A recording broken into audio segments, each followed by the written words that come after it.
Bonjour à toutes, bonjour à tous. Aujourd'hui, nouvelle vidéo Youngtimer sur la chaîne Le Garage PTS, vidéo Youngtimer qui va concerner un véhicule qu'on a déjà montré sur la chaîne, mais pas avec cette motorisation là. La voiture en question, c'est un exemplaire qui est extrêmement rare puisque jamais vendu en France. Ça a été réservé à d'autres marchés, en l'occurrence marché anglais, allemand pour la grande majorité et quelques-unes pour le marché américain. Et après, si on a la chance d'en avoir une en France, bah si c'est une volant à gauche, c'est forcément une voiture venant d'Allemagne. Donc la voiture en question, c'est une Golf 4 GTI et c'est une 25e anniversaire. Cette voiture, donc la Golf 4 GTI 25e anniversaire, celle-ci en l'occurrence est mise à disposition par Beniscar, hein, comme d'habitude notre partenaire qui nous permet d'avoir accès à certaines Youngtimer et parfois des produits extrêmement rares, très souvent de très beaux produits. Donc celle-ci en tout cas au moment du tournage est disponible à la vente. Si la voiture vous intéresse, vous pouvez retrouver le lien de l'annonce sous la vidéo. Si elle est vendue, ce sera noté vendu, ce sera tant pis pour vous malheureusement. Si c'est toujours dispo, eh bien ce sera tant mieux pour vous, j'ai envie de dire. Revenons donc à cette voiture, donc la Golf 4 GTI 25e anniversaire. Donc comme son nom l'indique, bah, c'est pour fêter les 25 ans de la Golf GTI qui est sortie en 1976. Donc la Golf 1, la première du nom. Ensuite on a eu la Golf 2 GTI, ensuite on a eu la Golf 3 GTI. La Golf 3 GTI l'ont fait en 20e anniversaire à l'époque, et la Golf 3 GTI avait une présentation extérieure assez semblable à la... C'était assez difficile de la déterminer d'une Golf 3 GTI 16 standard, simplement on va dire dans sa grosse particularité à l'époque, et ce qui avait fait entre guillemets scandale, c'est qu'on pouvait l'obtenir en GTI TDI 20e anniversaire, donc avec le châssis de la GTI à 5 trous sur les jantes. Mais donc puis après il y a eu l'évolution avec les GTI 16 VR6 sur les Golf 3, et donc la Golf 4 quand elle sort en 1997, elle sort avec un moteur 1,8 litre turbo, donc c'était la révolution. La GTI devenait une voiture à moteur turbo essence ou turbo diesel, puisqu'elle était disponible en 1,8 litre turbo 150 chevaux, 1,8 litre turbo essence 150 chevaux, boîte 5 vitesses, ou en 1,9 litre TDI 115 chevaux avec une boîte manuelle à 6 rapports. Tant qu'on y est, hein, la Golf 4 TDI 115, je l'ai déjà également essayé sur la chaîne. Vous trouvez également le lien sous la vidéo si cela vous intéresse, hein, les Golf 4 TDI 115. Et donc bah, les années ont avancé, la Golf 4 a mûri, elle a eu la première génération à dire de Golf 4 et la deuxième génération qui était extrêmement proche, hein. Quand la Golf 4 est sortie, elle a tellement été en avance en 97, en 96-97, ça mettait tellement une claque à tout le monde qu'en 2002 elle était toujours pas démodée cette voiture. Et donc à la fin de l'année 2001, ils ont donc sorti Volkswagen cette Golf 4 GTI 25e anniversaire. Malheureusement, contrairement à la 20e anniversaire, elle n'était pas disponible en neuf en France, et donc elle avait un certain nombre d'équipements qui lui étaient très spécifiques. Donc là on pourrait penser que la voiture est toute tuning, mais en fait pas du tout. Il y a très peu de différence par rapport au modèle standard de Golf 4 GTI 25e anniversaire. Donc d'origine, on a les pare-chocs peints traditionnels de la voiture. On l'a évidemment dans un premier temps ce rouge, cette couleur rouge assez pétante, assez criarde. Moi j'adore les voitures rouges, donc moi ça me plaît cette couleur, et puis encore plus quand c'est un véhicule type Youngtimer comme ça. Je trouve qu'à chaque fois les couleurs rouges sur les voitures, ça leur va. En tout cas les rouges vifs, c'est très joli sur les voitures. Donc cette Golf 4 GTI 25e anniversaire, en plus des baguettes peintes et du pare-choc peint, mais ça c'est la tradition Golf 4, on voit en dessous donc une jupe avant rajoutée. Donc ça c'est d'origine, donc il y a un petit rajout de jupe supplémentaire. On a les feux avant de la Golf 4 qui ont un petit fond noir. La peinture des jantes, ça c'est pas la peinture des jantes d'origine, c'est des jantes BBS en 18 pouces avec des gros freins sur la voiture. Normalement c'est pas cette couleur de jante d'origine sur la voiture. Donc les jantes BBS en 18 pouces, normalement on a une couleur aluminium, des jantes plus classiques, plus traditionnelles. On a des bas de caisse supplémentaires, toujours les baguettes peintes en plus, mais les bas de caisse rajoutées à la voiture, donc ça permet d'assurer cette voiture. Et sur la partie arrière, l'échappement n'est pas un échappement tuning, c'est l'échappement qui était d'office monté sur les Golf 4 25e anniversaire, et le bas de jupe également était peint couleur caisse. Donc on avait un ensemble qui faisait très proche d'une voiture tuning du début des années 2000, ce qu'on appelait à l'époque le German look, c'est-à-dire des grosses jantes, un châssis légèrement rabaissé, une carrosserie totalement peinte, quelques rajouts de carrosserie, et j'oubliais le petit béquet arrière identique aux versions R32 qui était le modèle, le fleuron de la gamme de la Golf 4 et la Golf 4 R32. Pour ceux qui ne savent pas, on a les échappements droite-gauche, le même type d'échappement, le gros pot. Donc ça faisait vraiment, ça peut faire aujourd'hui penser à du tuning, mais en fait c'était vraiment la voiture qui était sortie d'origine comme ça, et ça lui va plutôt très bien, il faut le dire. Le côté massif de la Golf 4 est accentué, je trouve, par l'entièreté de la carrosserie peinte, les bas de caisse, etc., les ailes gonflées, etc. Ça lui va plutôt très bien. Puis ce rouge, ça souligne en plus. Et dernier détail esthétique, sur ces Golf 4 25e anniversaire, on peut voir, contrairement aux autres Golf 4, en tout cas pour la plupart, parce que sur les Phase 1 en tout cas c'était le cas, les rétroviseurs, je l'avais dit sur la 115 entre autres, que le rétroviseur droit était tout petit, alors que là c'est les mêmes rétroviseurs, c'est des rétroviseurs de Golf 4 R32 en plus du béquet arrière. Donc on a une présentation extérieure qui est tout à fait spécifique, qui fait vraiment plaisir. On a une belle Golf 4. Moi je trouve que la Golf 4 a vraiment pas vieilli en design, j'aime toujours cette voiture. Je trouvais qu'elle était folle quand ils l'ont sortie à l'époque, et c'est toujours le cas aujourd'hui. Et à l'intérieur de cette voiture, comme la Golf 3 20e anniversaire, ils ont rajouté quelques petits détails supplémentaires qui font toute la différence avec la voiture d'origine. Donc ici on a cette partie là qui ressemble à de l'aluminium brossé. On a le panneau de porte qui est en tissu un petit peu épais. On a les sièges, ressemblent grandement à des sièges d'Audi S3, donc on a des coutures rouges avec les sièges avec les airbags intégrés. Donc on a 4 airbags dans cette voiture également d'office. Avec, on peut voir le seuil de porte logoté GTI, les surtapis rouges, les tapis en aluminium. Ça aussi pareil, c'est la tradition du tuning du début des années 2000. Les pédales en aluminium, on avait ça aussi sur les Clio 2 RS. Toute première Clio 2 RS, elles étaient aussi d'office avec des pédales en aluminium, ça faisait le truc en plus. On a ce volant cuir à 3 branches qui est synonyme, qui est similaire à toutes les Golf 4. Simplement, on peut voir les petits trous d'aération du cuir et la couture rouge qui parcourt l'ensemble du volant.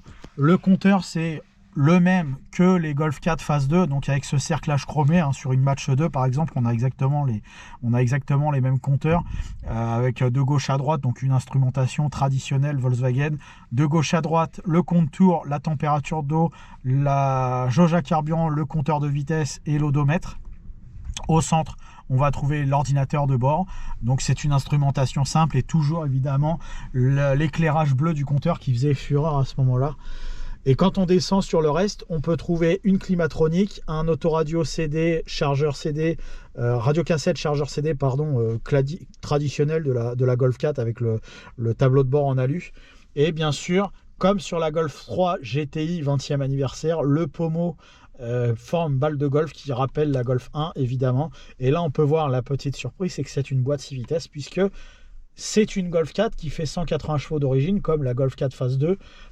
Petit truc pour reconnaître facilement, en tout cas avec une carte grise, une Golf 4 GTI, une 150 à une 180 chevaux, parce qu'elles ont été à cheval pendant un moment.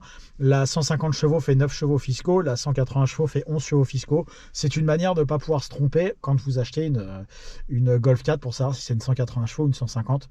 Et donc là en plus on a donc la boîte à 6 rapports, le pommeau et donc spécial, le soufflet de vitesse, le frein à main également étant sur piqûre rouge. Donc on a un équipement très complet, très spécifique. Quand on continue dans les équipements spécifiques, on peut signaler que le ciel de toit est de couleur noire, les montants de vitres également sont de couleur noire. Donc c'est pour moi du très bel effet, c'est très joli sur cette voiture. Et on peut voir à l'arrière que les sièges sont également GTI Recaro. On peut voir aussi que les ceintures à l'avant comme à l'arrière, elles ont cette petite couture rouge. Tous ces petits détails font vraiment l'intérêt de cette série limitée, c'est qu'il y a beaucoup de choses sur cette voiture qui lui sont vraiment spécifiques, qui lui sont vraiment propres. Et c'est pas des séries limitées comme on a trop souvent maintenant tendance à voir, des séries limitées où ils mettent deux équipements et ils enlèvent 500 € sur le prix de vente. Non, non, là on a une vraie série limitée avec des vrais équipements qui font tout d'une voiture collector. Et forcément cette Golf 4 25e anniversaire, tellement dur à trouver que c'est une Golf 4 qui vaut pas le même prix que les autres Golf 4. Pour toutes ces petites choses, pour tous ces petits accastillages, on va dire, supplémentaires. Et à l'intérieur de cette Golf, on a, moi ce qui m'a marqué, parce que bon, j'ai eu plusieurs Golf 4 au cours de ma vie, on va dire, ça reste une voiture courante, mais j'avais jamais eu de Golf 4 avec les sièges Recaro comme ça. Et quand je me suis assis dedans, je me suis dit tiens, c'est marrant, on a une position de conduite surélevée par rapport aux autres Golf, parce que les Golf d'habitude on peut descendre assez facilement le siège et conduire on va dire pratiquement à ras du sol. Pas sur celle-là, le siège comme il est beaucoup plus gros, beaucoup plus monté, beaucoup plus épais, et forcément même si on a la position inclinée au plus bas, et du coup je me retrouve avec une position de conduite presque surélevée, un peu à la manière d'une voiture française de la même époque. Je sais pas, c'était moins qualitatif, mais une Mégane 1 par exemple, on a toujours cette sensation d'être un peu en hauteur. On a un peu cette sensation avec cette Golf 4, alors qu'une Golf 4 standard on peut descendre beaucoup plus bas. Donc voilà, c'est un truc qui m'a moins marqué sur cette voiture par rapport à ce que j'ai l'habitude de voir des Golf 4. Et sinon, hormis ça, on n'est pas perturbé par l'atmosphère. Si vous avez l'habitude des Golf, vous ne serez pas perturbé par ça. La visibilité est toujours équivalente. Alors là, on a un intérieur qui est très noir. Aujourd'hui, on a la chance d'avoir une très belle météo, donc forcément, ça nous égaye. Et puis la couleur rouge, encore une fois, ça agite beaucoup de choses. On gagne simplement le confort avec une rétrovision supérieure à droite par rapport aux autres voitures. Et donc, mon genou n'est toujours pas perturbé par le tableau de bord sur la Golf 4. Donc, c'est plutôt une bonne surprise pour moi. Et puis, le fait d'être un peu surélevé par rapport à d'habitude ne me gêne non plus en rien ici. Donc après, on est toujours aussi bien dans cette Golf, on est bien maintenu, le siège, on sent qu'on va être bien quand on va faire l'essai de la voiture dans quelques instants. Je pense que ça va être plutôt sympa. Donc l'équipement complet, les équipements en plus de ça spécifiques, la carrosserie qui est vraiment différente d'une autre Golf 4, tout en étant d'origine. C'est ça le tour de force. Et donc en termes mécaniques, on va retrouver donc l'1,8 litre turbo 180 chevaux, en tout cas dans sa configuration d'origine. Là, celle-ci a été un petit peu modifiée. Il y aurait 2-3 détails changés, comme a priori la boîte à air de R32. Là, je suis pas assez expert là-dedans. Et il y a une reprogrammation moteur. On va essayer sur route tout de suite pour voir ce qu'elle nous offre comme joie. Je vais pas faire les mesures d'habitabilité comme d'habitude, mais vous allez retrouver les mesures là tout de suite, puisque j'ai déjà mesuré des Golf 4, donc l'habitabilité est toujours similaire. Mais pour le reste, que ce soit l'espace à bord ou que ce soit le volume du coffre, c'est semblable à une autre Golf 4. Il n'y a pas de différence de ce côté là. Donc on va aller l'essayer sur route ouverte pour se rendre compte de son agrément de conduite.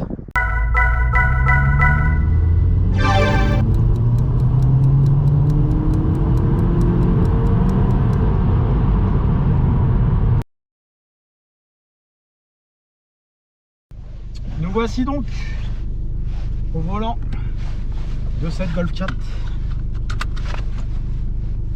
Donc franchement, le siège, on est bien dedans, il n'y a pas de problème. Recaro, en même temps, ils savent faire des sièges. Quelle question!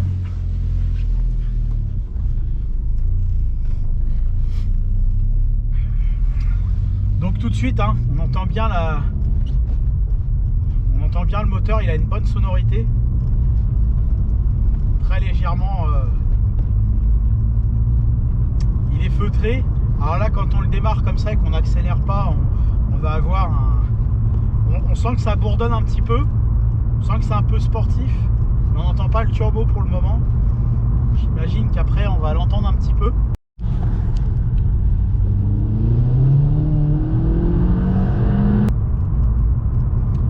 Mais là, quand j'ai pris le volant, parce qu'évidemment, je l'ai essayé un petit peu avant de faire la vidéo. Alors j'ai un peu d'expérience, j'ai conduit beaucoup de voitures, j'ai eu beaucoup de voitures, j'en ai conduit beaucoup sur plus ou moins longue période et longue distance. J'ai très souvent une affinité assez neutre avec Volkswagen, ça m'intéresse pas beaucoup. Voilà, je dois dire, pas faire de mystère, que celle-là m'a beaucoup plu sur les kilomètres que j'ai fait là. Elle m'a enchanté sur beaucoup de points. Donc déjà le siège, je suis vraiment bien dedans. Position de conduite, bon, un peu surélevé, j'aurais préféré un peu plus bas, mais c'est pas mal. La petite sonorité, alors j'aime aussi l'intérieur de la Golf 4. On est quand même charmé par l'extérieur avec cette présentation qui lui est spécifique et qui est d'origine. Moi j'ai tendance à vraiment apprécier les voitures d'origine, donc ça me fait plaisir. Et donc l'ambiance intérieure, le côté série limitée me plaît beaucoup, évidemment. Mais dès qu'on la conduit, je trouve qu'il y a un truc en plus par rapport à une autre Golf ou à une autre A3. J'ai fait sur les essais sur la chaîne des A3 en liquide turbo 150 machin, j'en ai eu. Mais là, celle-là, il y a un truc en plus. Là, on va voir ça dans quelques instants. Et du coup, ça me fait plaisir, franchement. Là, même quand on accélère comme ça, je suis en 5ème, j'étais à 70. Donc on accélère, et bah là, on entend le bruit du turbo. Comme les anciennes voitures, pour ceux qui ont connu les 21 turbo de chez Renault, les R5 GT turbo, pour les plus connus, pour les plus français d'entre nous, on va dire, ceux qui ont eu et connu ce genre de voiture, et ben on va retrouver un peu cette même sensation. Alors je pense que ça, c'est l'effet reprogrammation, c'est-à-dire qu'on entend vraiment le bruit du turbo, mais ça fait un bruit à l'ancienne, ça fait pas le bruit du turbo comme pour avoir, je sais rien, une Golf 7R aujourd'hui, où il y a 2-3 ans j'avais essayé la 308 GTI, la 270 chevaux, et ça faisait pas pareil, ça faisait pas la même sensation. Là on a une sensation, j'ai rarement eu autant de plaisir à conduire un moteur turbo que celle-ci. Je sais pas pourquoi, elle fait vraiment plaisir, elle me plaît vraiment, et du coup elle a un bon combo. Et pourtant j'ai eu d'un liquide turbo, alors je sais pas, peut-être qu'elle est bien réglée, peut-être que l'effet boîte 6, parce que j'en ai eu en boîte 6, j'avais déjà conduit une TT 225 chevaux machin avec la boîte 6 et tout. Il y avait peut-être le côté quattro qui alourdissait beaucoup la voiture, mais là le fait d'avoir une sensation de turbo à l'ancienne avec cette espèce de patinage quand on accélère fort avec la voiture, c'est pas vraiment du patinage, mais c'est le louvoiement des anciennes caisses qui étaient à moteur turbo. Je sais pas, elle me fait vraiment triper cette caisse.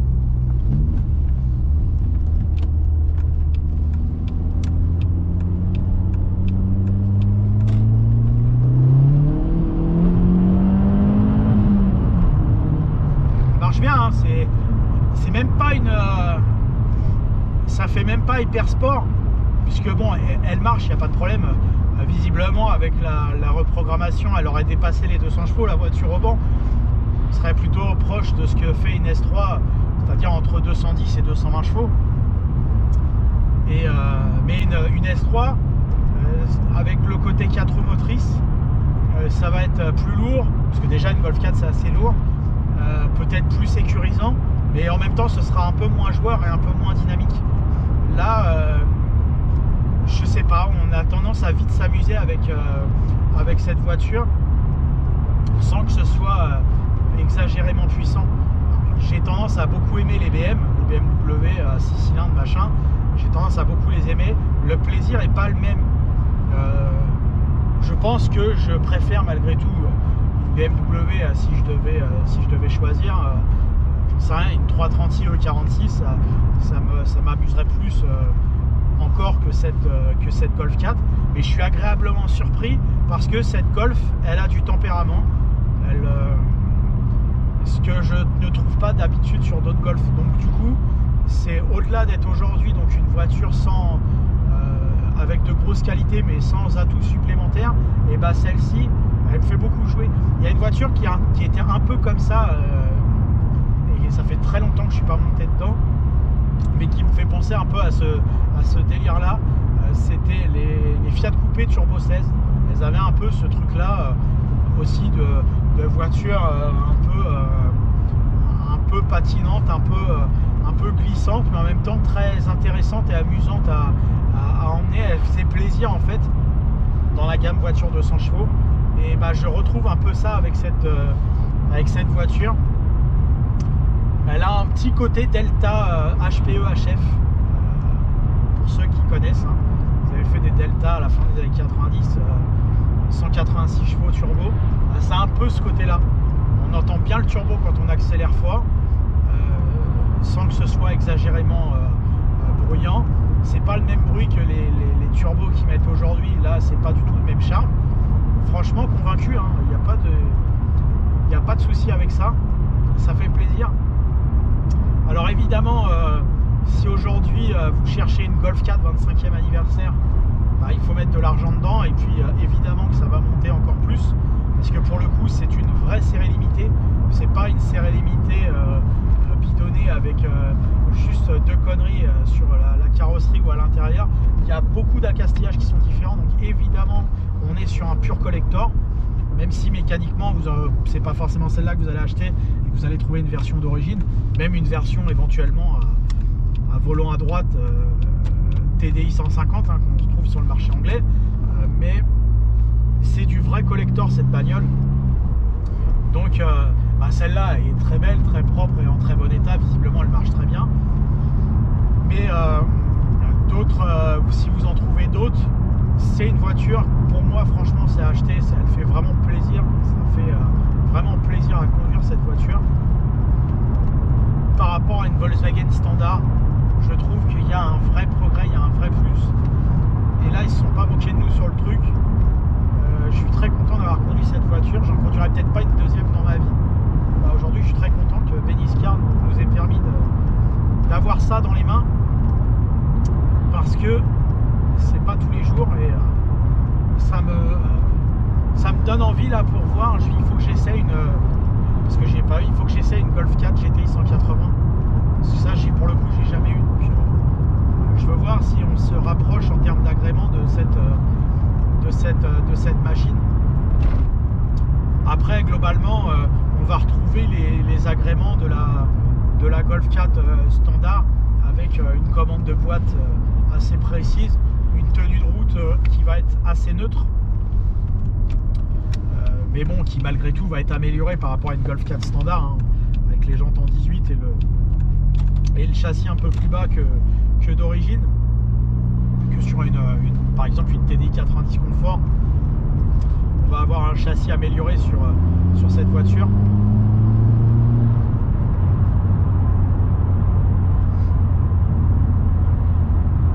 Et ouais, ça me fait kiffer.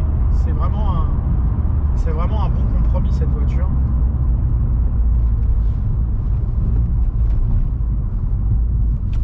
Et franchement, je suis pas particulièrement un défenseur du groupe VAG, hein. Je me fais souvent insulter de mecs qui aiment pas cette marque là. Franchement là, elle me fait kiffer cette caisse.